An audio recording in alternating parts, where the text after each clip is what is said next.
शेतकऱ्यांच्या मागणीसाठी आता बच्चू कडू चांगलेच आक्रमक झालेत। शेतकऱ्यांच्या मागण्या मान्य जर झाल्या नाही तर या आंदोलनाचं स्वरूप आणखी तीव्र होईल असा इशारा थेट बच्चू कडूंनी दिलाय। तर आज बावनकुळे सुद्धा बच्चू कडूंशी चर्चा करणार आहेत। त्यामुळे आता सरकार काय तोडगा काढतं हे सुद्धा पाहणं महत्त्वाचं असणार आहे। तर दुसरी बातमी आहे आमदार प्रकाश सोळंकेंसंदर्भातली। अजित पवार कामाचे पक्के आहेत, वादाचे पक्के आहेत, मात्र त्यांनी कामातून जरा वेळ काढावा आणि आपल्या पक्षातल्या आगाऊ लोकांकडे सुद्धा लक्ष द्यायला हवंय। कारण पक्षातल्या कार्यालयामध्ये कधी लावणी पाहायला मिळते तर कधी पक्षातल्या आमदारांनी वेगळीच त्रिसूत्री कार्यक्रम जाहीर केल्याचं आता सांगितलं जात आहे।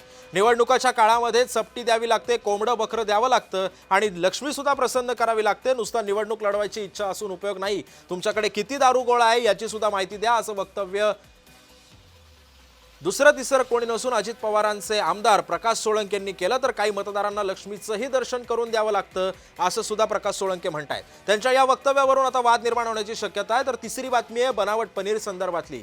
तुम्ही जर पनीर खात असाल तर ही बातमी अत्यंत महत्त्वाची आहे, कारण बनावट पनीर सर्रासपणे विकली जात आहेत। छत्रपती संभाजीनगरमध्ये रिक्षातून भेसळयुक्त पनीरची आता वाहतूक करण्यात येते। यावेळी पोलिसांनी कारवाई केलेल्या 134 किलोचं पनीर आता जप्त करण्यात आलं असून पोलिसांनी आता हा माल जो आहे तो आता जप्त केलेला आहे।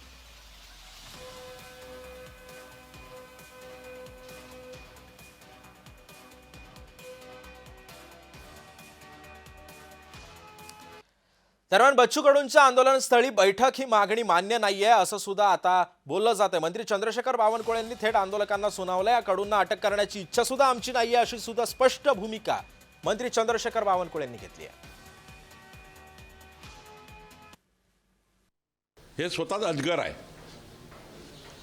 यांनी चुकीच्या वागण्यामुळं पक्षही त्या ठिकाणी गिळंकृत झाला, शिवसैनिकही त्या ठिकाणी गिळंकृत केले आणि या ठिकाणी हिंदुत्वही गिळंकृत केलं। आणि त्यामुळं हे जे म्हणतात ना, हे वैफल्यग्रस्त मानसिकतेमध्ये म्हणतात। त्यांनाही माहीत आहे की आता राज्यामध्ये त्यांना काही वाव नाही। दरम्यान बच्चू कडू रेल्वे रोखण्याच्या सुद्धा तयारीत आहेत, कारण कडूंच्या आंदोलनामुळे आता 4 महामार्ग आधीच ठप्प झालेत। बच्चू कडूंचे समर्थक रेल्वे रोखण्याच्या मार्गावरती आहेत। कडूंचं आंदोलन आता नागपूर पुरतच मर्यादित राहिलेलं नाहीये, तर ते संपूर्ण महाराष्ट्रभर पसरण्याच्या तयारीमध्ये आहे। जर मागण्या लवकरात लवकर मान्य झाल्या नाहीत तर याचे परिणाम संपूर्ण महाराष्ट्रभर उमटतील असा थेट इशारा बच्चू कडूंनी दिलेला आहे। त्यामुळे आता या मागण्या सरकार मान्य करतं का हे सुद्धा पाहणं महत्त्वाचं ठरणार आहे।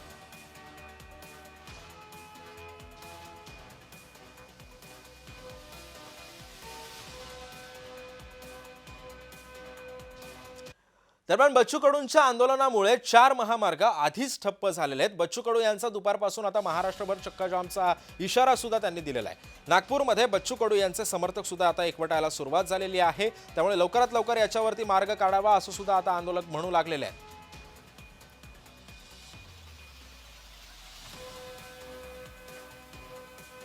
बच्चू कडूंनी आता महाराष्ट्रभर आंदोलनाची हाक दिलेली आहे। नागपुरात बच्चू कडूंचे समर्थक सुद्धा एकवटलेले आहेत। आधीच बच्चू कडूंच्या या आंदोलनामुळे 4 महामार्ग ठप्प झाले असून आता रेल्वे रोकोचा सुद्धा इशारा बच्चू कडूंनी दिलेला आहे।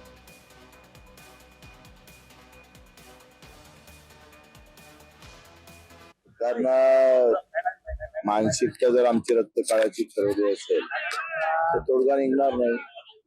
त्यांनी ठरवलं असेल का यांना रक्तबांबळ करून पाठवायचं आहे, असं जर ठरवलं असेल तर ठीक आहे, आम्ही कफन बांधूनच चालू आहे। मला असं वाटतं का आम्ही 8 महिन्यापासून आंदोलन करतो आहे।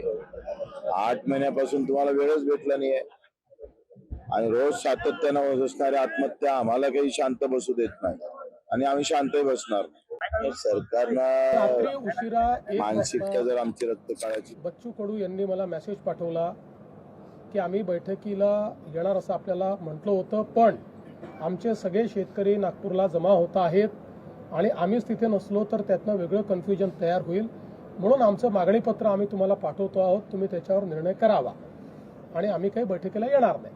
त्याच्यामुळे आम्ही ती बैठक रद्द केली। आता त्यांचं जे मागणीपत्र आलं आहे त्यातल्या ज्या गोष्टीवर सकारात्मक निर्णय करता येतील, ज्याच्यावर तातडीने निर्णय करता येतील ते निर्णय आम्ही करू। त्या संदर्भात विभागाला आम्ही सांगितलेलं आहे। दरम्यान बच्चू कडूंच्या नेमक्या मागण्या काय काय आहेत पाहूयात। बच्चू कडू असं म्हणतात की कोणत्याही अटी शर्थींशिवाय शेतकऱ्यांचं पूर्ण कर्ज तात्काळ मान्य करा. नियमित कर्ज भरणाऱ्या शेतकऱ्यांचा 7/12 कोरा करा. ऊसाला यंदा प्रति टन 4,300 रुपये FRP द्या. कांद्याला किमान प्रति किलो 40 रुपयांचा भाव द्या. कांद्यावरील निर्यात बंदी बंद करा.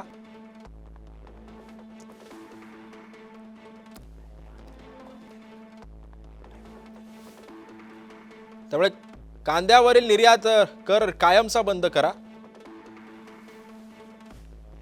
गाईच्या दुधाला किमान 50 तर म्हशीच्या दुधाला 65 रुपयांचा दर द्या.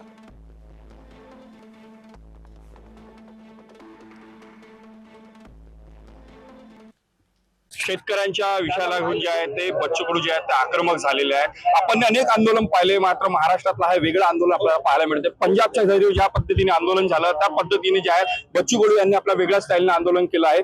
बच्चू कडू जसं बघितलं गेलं तर वेगवेगळ्या स्टाईलनं आंदोलन केलं गेलं करतात, मात्र त्यांनी छत्रपती शिवाजी महाराज यांच्या काळात ज्या प्रकारे गनामी कावा केला त्याच पद्धतीनं एका अर्थाने जे गनामी कावा करत जे आहेत ते अमरावती ते नागपूर जो महामार्ग आहे तो महामार्ग रोखून धरला. आपल्यासोबत स्वतः जे आहेत ते बच्चू कडू आहेत, आपण त्यांच्याशी बातचीत करूया. बच्चू भाऊ, तुमचं जय महाराष्ट्रामध्ये खूप खूप स्वागत. आणि ज्या पद्धतीने तुम्ही अल्टिमेट दिलाय सरकारला, सरकार काय तोडगा काढत नाही, काय सांगायला संदर्भात? सरकारनं मानसिकता जर आमची रक्त काळाची ठरवली असेल तर तोडगा निघणार नाही. त्यांनी ठरवलं असेल का यांना रक्तबांबळ करून पाठवायचं आहे, असं जर ठरवलं असेल तर ठीक आहे, आम्ही कफन बांधूनच चालू आहे. मला असं वाटतं का आम्ही 8 महिन्यापासून आंदोलन करतो आहे. 8 महिन्यापासून तुम्हाला वेळच भेटला नाहीये आणि रोज सातत्यानं होत असणारी आत्महत्या आम्हाला काही शांत बसू देत नाही आणि आम्ही शांतही बसणार नाही. काय सांगाल ज्या पद्धतीने तुम्ही अल्टिमेट दिलेलं आहे की आता आम्ही रस्ता थांबवला आहे, पण आता रेल्वे पण थांबवणार आणि एअरपोर्ट मध्ये पण घुसणार, काय भूमिका असणार आहे तुमची? निश्चितच जर 12-1 वाजेपर्यंत जर निर्णय झाला नाही तर आम्ही रेल्वेवर जाऊ. मंत्रिमंडळातला कुठला प्रतिनिधी तुमच्यासोबत बोलणं झालं काय? फोन काय आला असेल की बच्चू कडू थांबवा आता आंदोलन, आम्ही मागण्या पूर्ण करतो, तर काय संदर्भात काही बोलणं झालं असेल? एवढी वेळ असला पाहिजे ना. शेतकरी हा त्यांच्यासाठी महत्वाचा विषय नाहीये. तो जर शेतकरी त्यांच्यासाठी महत्वाचा विषय असता तर कदाचित आतापर्यंत निर्णय झाला असता. अनेक शेतकरी नेत्यांचे आपल्याला समर्थन मिळालेलं आहे महाराष्ट्रात. बाहेर राज्यातील काही शेतकरी नेते त्यांच्या काही समर्थन मिळालं का आपल्याला? येऊ शकतात, आम्ही काही संपर्क केला नाही, कदाचित येऊ शकतात. आपल्यासोबत हे बच्चू कडू होते. आपण जर बघितलं असेल तर 12 वाजतापर्यंत ज्या सरकारला अल्टिमेट केलं आणि एकंदरीत बघितलं तर सध्या बच्चू कडूंचे आंदोलन जे आहे आक्रमक होताना आपल्याला सध्या वेळेला नागपुरात दिसत आहे. तेजस मोहतुरे, जय महाराष्ट्र न्यूज, नागपूर. दरम्यान या संदर्भामध्ये बोलण्यासाठी राष्ट्रवादी शरदचंद्र पवार गटाचे प्रवक्ते अमोल मातेले सध्या आपल्या सोबत आहेत. मातोलेजी, स्वागत आहे तुमचं जय महाराष्ट्रमध्ये. नमस्कार. अमोलजी, मला सांगा, आता बच्चू कडूंनी एवढी आंदोलनाची हाक दिली आहे. शेतकरी कृषी प्रधान देश आहे आपला आणि आपल्या म्हणजे जगाचा पोशिंदाच आहे तो शेतकरी. या शेतकऱ्यावरती जर आंदोलन करायची वेळ इथपर्यंत येत असेल तर सरकारला जाग येणं गरजेचं आहे. सरकार का दिरंगाई करते शेतकऱ्यांच्या मागण्या मान्य करायला? हे सरकारला शेतकऱ्यांच्या प्रती कोणतीही भावना नाहीये. शेतकऱ्यांचे कोणते प्रश्न ऐकायचे नाही आणि कोणते प्रश्न सोडवायचे नाही. ते नुसता पोकळ घोषणा करतात आणि सरकार शेतकऱ्यांच्या तोंडाला पाणी पुसण्याचं काम करतात. बच्चू भाऊ कडू गेली अनेक दिवसापासून शेतकऱ्यांच्या प्रश्नावरती त्यांच्या अनेक मागण्या सरकार पुढे मांडण्याचा प्रयत्न करतात, वेगवेगळ्या आंदोलनामधून, वेगवेगळ्या चळवळीमधून. परंतु या सरकारला गेंड्याच्या कातडीत आहे. म्हणजे हे झोपलेले सरकार आहे. एक तर मतांची चोरी करून सत्तेवर आलेले सरकार आहे, त्यांच्यामध्ये एकमत नाहीये. आणि शेतकरी ह्या महाराष्ट्रामध्ये 60 ते 65% शेती करणारा शेतकरी आहे आणि शेतीवर चालणारा व्यवसाय आहे.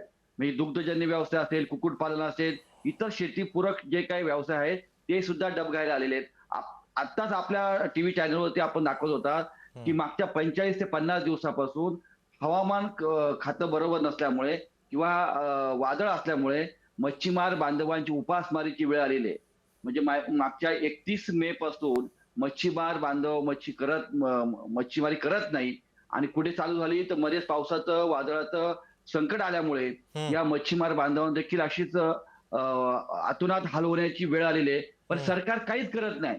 नाही याच्यावरती उपाययोजना करत, नाही काय त्या दृष्टीने प्रश्न सोडवण्यासाठी प्रयत्न करते, असंही काही नाही. नुसता पोकळ घोषणा आणि खोट्या घोषणा देण्याचं काम करतंय, परंतु शेतकऱ्यांच्या पदरामध्ये काहीच पडत नाही. आपण जर पाहिलं असेल हो, अनेक हो, हेक्टर हो. जमीन वाहून गेलेली आहे. हो. जमिनी वाहून गेल्यानंतर पुढचे काही पिकं किंवा 1-2 वर्ष शेती देखील व्यवसाय करता येणार बर. नाही, अशी भयंकर परिस्थिती आहे.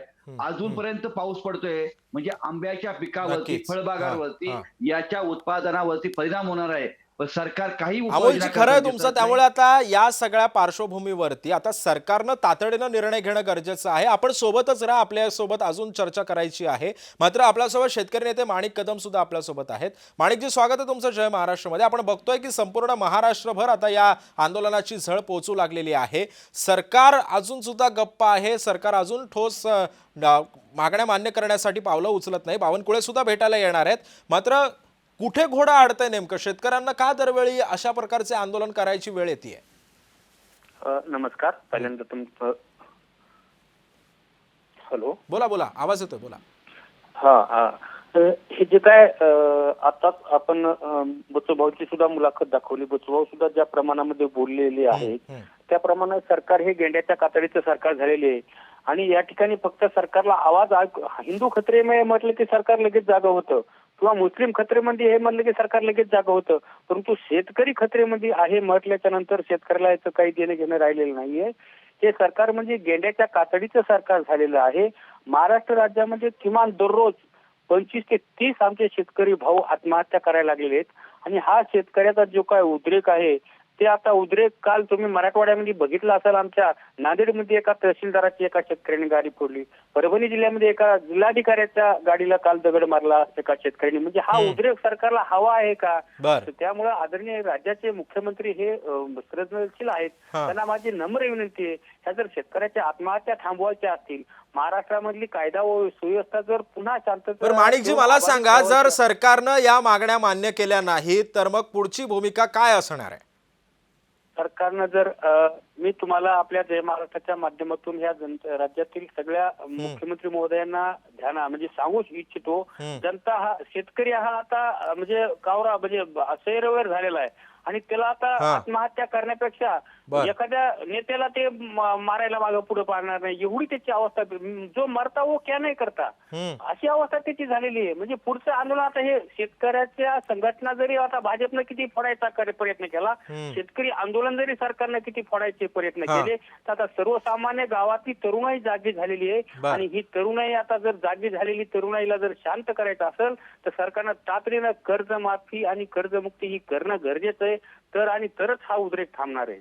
पण सरसकट कर्जमाफी करणं सरकारला शक्य आहे का? कारण आधीच तिजोरीवरती ताण आलेला आहे आणि या सगळ्यामध्ये जर कर्जमाफी जर करायची असेल, कारण अजून नुकसान भरपाईची रक्कम सुद्धा शेतकऱ्यांच्या खात्यावर अजून आलेली नाहीये. फक्त आश्वासनांची फक्त पूर्तता होते, मात्र अंमलबजावणी कधीच केली जात नाही. सर, शेतकऱ्याकडे असून कर्ज असणार किती आहे मला सांगा बरं तुम्ही. एका झटक्यामध्ये यांनी जर विचार निवडणुकीमध्ये बिहारमध्ये आता निवडणूक होती, 75 लाख महिन्याच्या खात्यावर 10,000 हजार रुपये टाकले. तर मला सांगा तुम्ही, यांना सहकारी साखर कारखान्याला द्यायला यांच्याकडे हमी देण्यासाठी पैसे आहेत.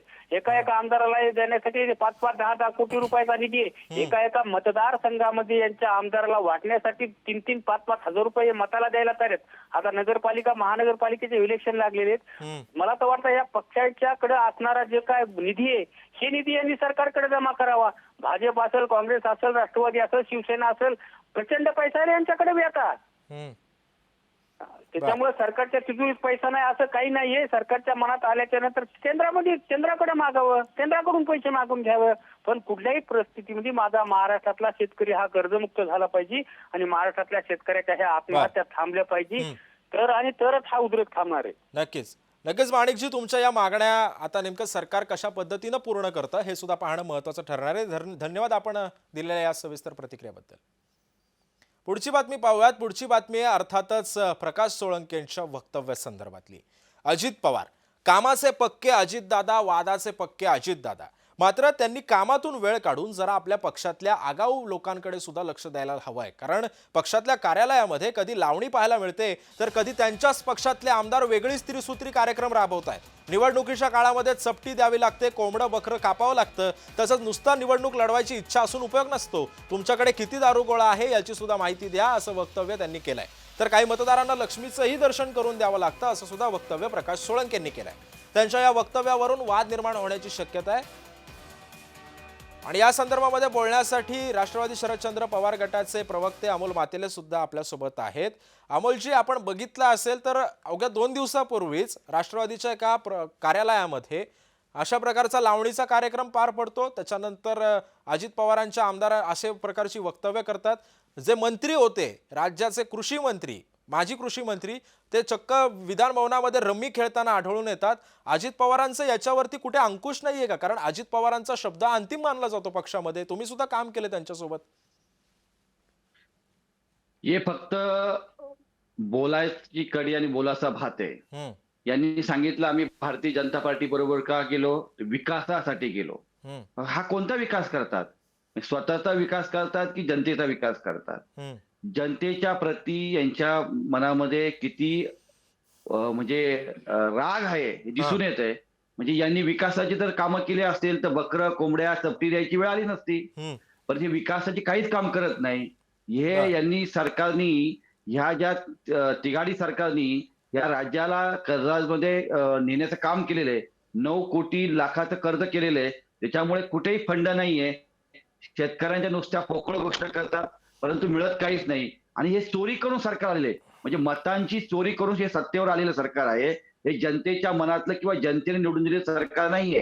ही मतांची बेगमी करून, म्हणजे ज्या ठिकाणी वाढीव मतदान नोंदवून त्या ठिकाणी बोगस मतदान करून हे सरकार सत्तेवर आलेलं आहे।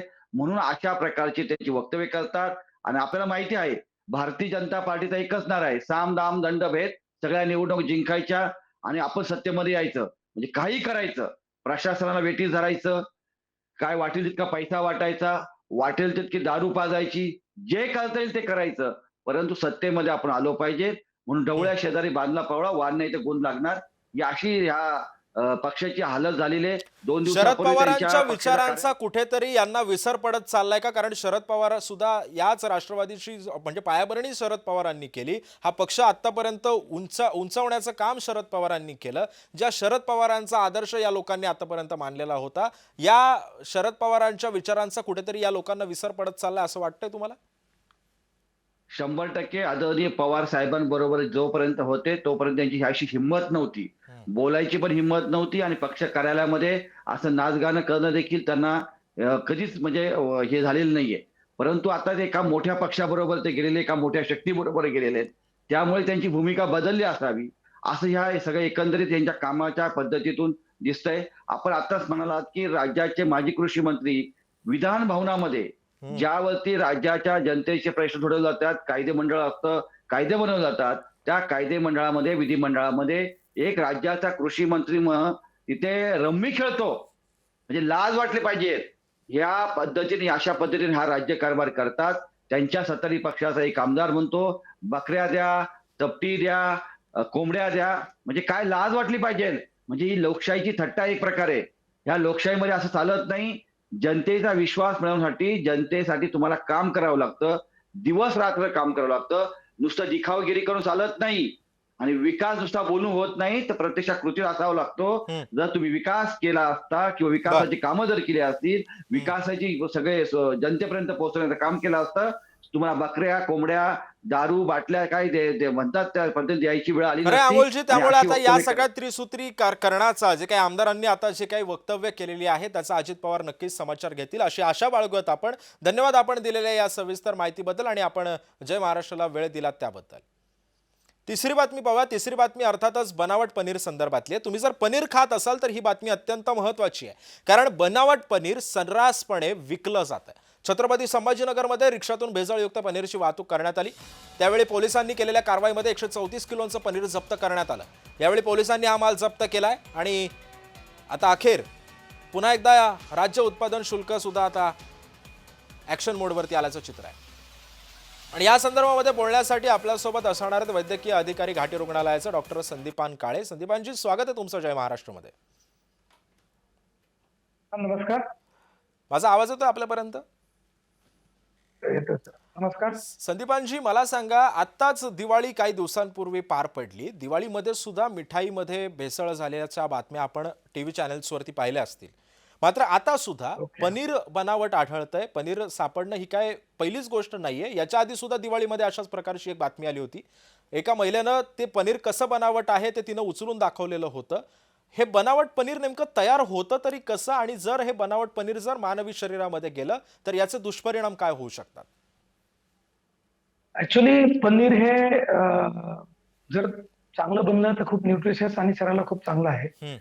दूधापासून विनेगर किंवा लिंबू टाकल्यानंतर ते दूध फाटतं आणि त्याच्यापासून फ्रीजमध्ये ठेवल्यानंतर पनीर बनतं. ही झाली नॉर्मल प्रोसिजर. आता असतील किंवा वनस्पती पदार्थ असतील, वनस्पती तेल असेल, त्याच्यापासून हे डुप्लिकेट पनीर बनतं.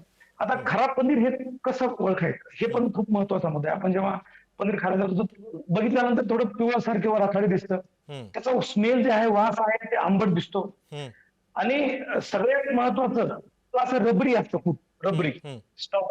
आणि जेव्हा आपण पाण्यात टाकलं ते तर तरंगतं. जर पाण्याचा तुकडा आपण ग्लासभर पाणी घेतलं, कुठे गेलं पनीर खायला, तर आपण पाण्यात थोडा तुकडा टाकला तर तो तरंगेल.